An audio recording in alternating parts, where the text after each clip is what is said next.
So now I will use this apps to control this car. Confirm. Okay. Then you need to press and hold. Then he asks you to,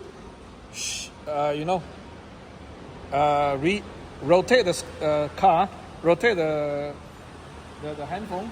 Then the car is automatically parking in its position. Anytime you can walking around to check anything is approaching. You see, we are almost there by one touch.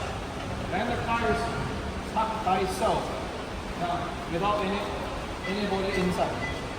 You can see the parking song, DDD song, right?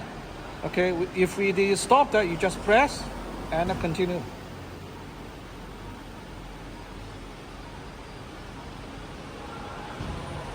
Okay.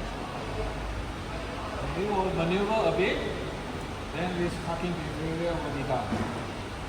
You see, the transmission goes to P, vehicle locked.